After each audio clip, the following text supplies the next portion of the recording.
eu sou Luciana Feniche e hoje a gente vai fazer um bate-papo com uma profissional que para mim é referência na área de alimentos funcionais, a doutora Ana Luísa Faller, autora do livro Nutrição e Detoxificação. Na minha opinião, a Ana Luísa é referência em alimentos funcionais, ela também é doutora em Ciências Nutricionais na UFRJ.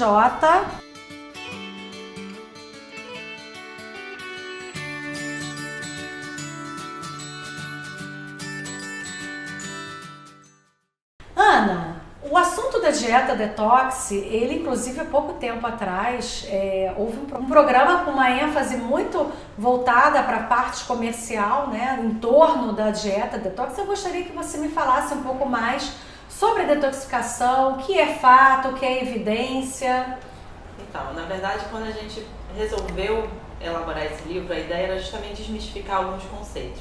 Não só nesse programa, mas em várias outras situações, se criou um comércio, como você falou, que propaga a detoxificação de uma forma que não é realmente aquela que a gente conhece fisiologicamente e metabolicamente. Então, o que é o processo de detoxificação? É um processo fisiológico para eliminar qualquer substância estranha que a gente tem no organismo, seja de origem endógena, ou seja, nosso próprio corpo produz, ou de alguma fonte externa. Gente, endógeno é tudo que acontece dentro do nosso organismo, independente do que vem de fora, né? E é muito interessante também a gente entender que se nós não detoxificássemos diariamente, nós explodiríamos de toxinas, não é mesmo? Exatamente. Então é um processo que vai acontecer 24 horas por dia, por todas as células do nosso corpo, e que, se, como você bem colocou, se não funcionasse assim, a gente teria algumas consequências. A grande questão é que, dentre as substâncias que a gente está diariamente exposto e que precisam ser eliminadas, existem várias no nosso ambiente, vindas do ar que a gente respira, da comida que a gente se alimenta, que vão precisar passar por esse processo de uma forma mais acelerada, que pode realmente causar algum tipo de toxicidade. E Ana, conta pra gente então, como é que a gente pode se proteger ou prevenir essa entrada de toxinas no nosso organismo? A grande questão da dieta detox, do jeito que é posta, tanto pela mídia como por alguns mecanismos de marketing que a gente vê por aí, é como se existisse uma pílula mágica, um alimento único, ou uma única substância que conseguisse resolver os nossos problemas de intoxicação, digamos assim. E na literatura científica a gente não tem essa evidência palpada de uma substância ser responsável por fazer todo esse processo ou estimular esse processo de uma forma tão eficiente. Então, o que a gente tem realmente de evidência? Se a gente se expõe a muitas toxinas, a gente pode ter uma consequência para a saúde. Então, como é que a gente pode evitar isso? Quais seriam essas toxinas mais presentes no dia a dia das pessoas, Sim, principalmente que vivem nas cidades, mas também as que vivem no campo, né? Sim, a gente tem algumas que são veiculadas pelo ar, e aí realmente o ambiente urbano é muito mais exposto por combustão de gasolina ou de outro combustível fóssil, seja ele diesel ou qualquer outro. Tem as toxinas que vêm de um cigarro, que mesmo que você não seja fumante, você pode estar do lado de uma pessoa que está fumando. Pode ser um medicamento que você faz uso regular. E tem aqueles que são veiculados pelo alimento, que aí, como a gente nutricionista, a gente se preocupa muito Sim. em relação a esses. Que podem ser agrotóxicos, que estão no alimento que a gente consome. Podem ser substâncias que vão ser veiculadas pela embalagem que tem aquele alimento. Então, podem migrar de uma embalagem plástica ou de uma embalagem de Vamos falar do alimento. bisfenol. O bisfenol também andou assim, muito noticiado na mídia, né, matérias. E o que é exatamente o bisfenol? Onde que ele está presente? Como é que a gente pode evitar o bisfenol? E se de fato existem evidências que ele pode realmente interferir no metabolismo, na parte endócrina? Qual realmente os efeitos deletérios dele? O bisfenol ele começou a ser mais falado tem umas 2 décadas, mais ou menos. Ele é uma substância derivada de plástico, então ele é um plasticida, que a gente chama, mas que ele tem uma similaridade estrutural com o hormônio sexual feminino, estrogênio. Então ele é considerado também como um desregulador endócrino. Então, como ele tem essa similaridade com o hormônio, ele pode agir interferindo com o funcionamento hormonal. E aí existem algumas evidências não só de alterações dos hormônios sexuais, propriamente dito, mas de interferir também com questões de acúmulo de pesos, sendo considerada uma substância potencialmente obesogênica, ou seja, de induzir o ganho de peso ou piorar ou prejudicar a perda de peso. Então, na verdade, as mães, principalmente, devem se preocupar, inclusive, com os brinquedos, né? Que os seus bebês colocam na boca, as mamadeiras, a embalagem de armazenamento. Exatamente. Como é que a gente vai conseguir? Aqui no Brasil, a gente já consegue brinquedos livres de bisfenol? Tem. Hoje em dia, como isso já é bem falado, eu sempre brinco que na nossa época, se bobear, a gente já está entupido de bisfenol, que era uma coisa que não era tão falada.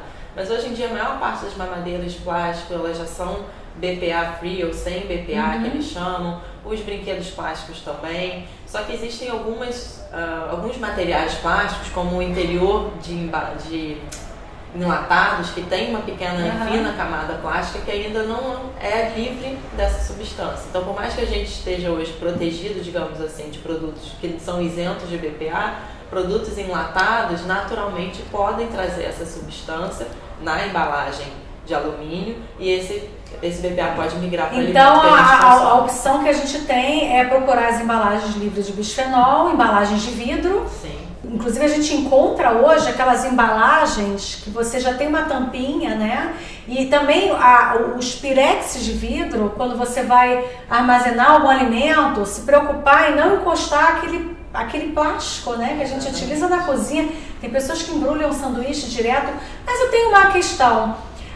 O bisfenol, ele migra mais para o alimento só quando é aquecido ou ele migra simplesmente pelo contato? Pode ter migração pelo contato. O aquecimento, dependendo da qualidade mesmo do plástico, pode ter uma maior ou menor migração. Simplesmente a presença já vai ter um contato. Bom, aí a gente vamos falar um pouco então sobre os pesticidas, agrotóxicos que são utilizados na agricultura no Brasil. Como é que a gente consegue, além de, por exemplo, basta consumir alimentos orgânicos, a gente vai estar livre dos agrotóxicos? Os animais consomem que tipo de ração? A gente acaba recebendo também essas toxinas através da proteína animal. Como é que a gente consegue tentar minimizar a ingestão de alimentos que venham cheios de venenos, né? Idealmente, é claro, se a gente conseguisse comprar produtos orgânicos, seria o mundo perfeito. Mas muitas vezes não é a realidade para muitas pessoas, seja por custo ou qualquer outro tipo de razão. A gente tem sim, isso é muito bom lembrar, porque às vezes é um argumento bobo que as pessoas utilizam para não consumir fruta e hortaliça, dizendo, mas eu não consumo porque tem muito agrotóxico, então por isso que eu não como vegetais. Verdade. Mas ao mesmo tempo, se você não consome esse grupo de alimentos, você deixa de consumir uma série de nutrientes importantíssimos. Claro. Inclusive para detoxificação. Exatamente, para ajudar esse processo. Então você pode ter pelo consumo de frutas e hortaliças, onde o agrotóxico é colocado diretamente, ou por produtos de origem animal, onde o animal consumiu esses produtos de origem vegetal com o agrotóxico. Então você pode ter em proteína de origem animal, seja carne, digamos assim, tecido muscular, ou os derivados do leite, você encontra alguns derivados, principalmente organoclorados, por exemplo. Organoclorado é uma das N classes de agrotóxico que a gente tem. Aqui no Brasil, a única preocupação maior que a gente tem é porque a gente sabe que a gente tem um número muito grande de agrotóxicos permitidos para uso, mais do que em muitos outros países. Então a gente tem uma gama maior de substâncias químicas podendo legalmente ser utilizadas na alimentação. E tem aqueles que entram pelo mercado paralelo sem nenhuma fiscalização. Ou que são utilizados em culturas que não são apropriadas. E isso muitas vezes faz com que o agrotóxico permeie para dentro do alimento mais do que deveria, porque não é para ser utilizado naquele determinado alimento. Quer dizer, então além da questão de se usar o agrotóxico, alguns produtores ainda utilizam aquele que não é adequado para aquele alimento. Exatamente. E pior ainda mais a migração, né, do agrotóxico dentro do alimento. Ana, eu recebo muito no meu consultório pacientes que chegam já com um cardápio de detoxificação. Eu vou tomar suco verde, eu vou comer tal alimento, eu vou passar 3 dias de sopa que eu vi anunciado em tal lugar. Qual a evidência que a gente tem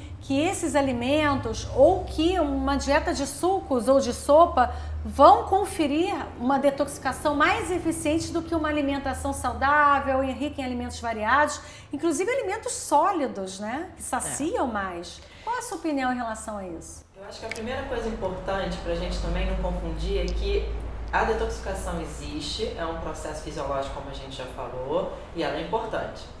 Mas não quer dizer que a gente tenha pontualmente alimentos individuais que possam estimular esse processo. Pelo menos até hoje, o que a gente tem de evidência na literatura científica é diversos alimentos e substâncias que, em estudos em animais, estimulam o processo de detoxificação.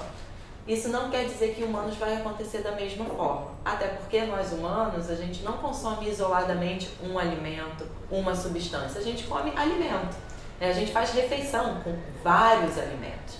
Então a gente não consegue traduzir 100% o que a gente tem na evidência científica para realidade prática. Então quando a gente vê esses cardápios ou essas dietas que focam especificamente em um suco como o suco verde, sozinho o suco verde ele não vai resolver todos os problemas e não vai conseguir estimular, digamos assim, o corpo a detoxificar sozinho. A não ser que a pessoa tenha um hábito alimentar e um estilo de vida que favoreçam a ter menos intoxicação, digamos assim, menos exposição a essas substâncias químicas e com outros nutrientes que vão colaborar com esse suco verde. Outra questão que você comentou são essas dietas líquidas, que muitas vezes esses cardápios detox se baseiam em alimentos que estão sempre na forma de suco ou de sopa, ou seja, numa forma líquida, e que normalmente trazem uma quantidade muito baixa de caloria.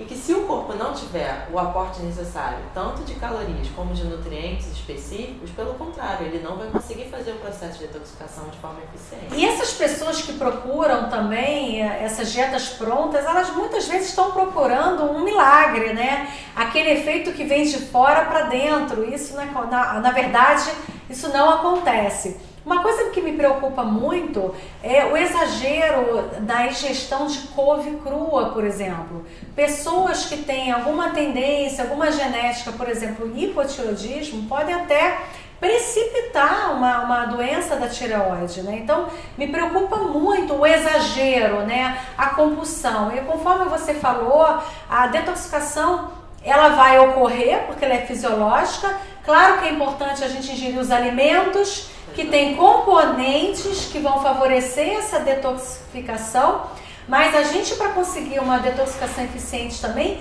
tem que praticar uma tomada de ações que não é só na alimentação ou comprar um suco pronto, uma dieta pronta, né?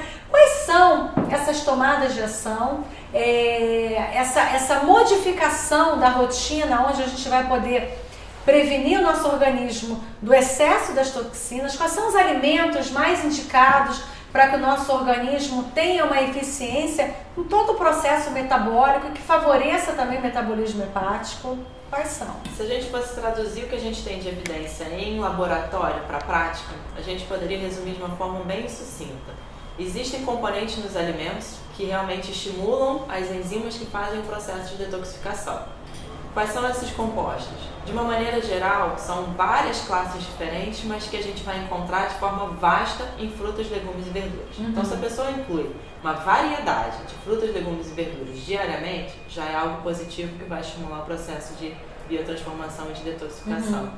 Se a pessoa procura evitar não só os agrotóxicos, mas métodos de cocção que geram substâncias que podem ser consideradas toxinas, como fritura em excesso. Já é uma forma de você evitar. A fritura também ela tem uma alteração química, né? A fritura frequente, né? Modifica, ela gera substâncias que podem ser tóxicas, tanto a proleína ou outras substâncias do gênero. A pessoa tem uma ingestão moderada de substâncias que vão dar trabalho para esse processo de detoxificação, como por exemplo o álcool. Então a pessoa às vezes faz uma dieta dessas, esse kit pronto, de 3 ou de 5 dias, mas no 6º dia, quando saiu, já vai pro bar ou toma uma grande quantidade de álcool, que em quantidade moderada, a princípio o corpo dá conta de metabolizar, mas em grande quantidade a gente sabe que pode gerar um excesso. Como é que a gente consegue prever essa ingestão exagerada do álcool que vai interferir na detoxificação hepática nessa geração mais jovem que abusa, assim, quando eles tiverem 40 anos, 30 anos, 50 anos? Como é que é esse processo evolutivo, juntando todas as toxinas da rotina da cidade, mais essa ingestão precoce do álcool? Esse é um problema que talvez a gente não consiga prever. Eu acho que a grande dificuldade de você conseguir ter uma afirmação sobre o efeito de muitas dessas toxinas que hoje em dia a gente está exposto é que não é um efeito claro, agudo, que um dia, uma semana, um mês depois você vê a consequência. É uma questão de exposição crônica. Então é como você falou, desde novo, tem o consumo do álcool, muitos fumam, é toxina.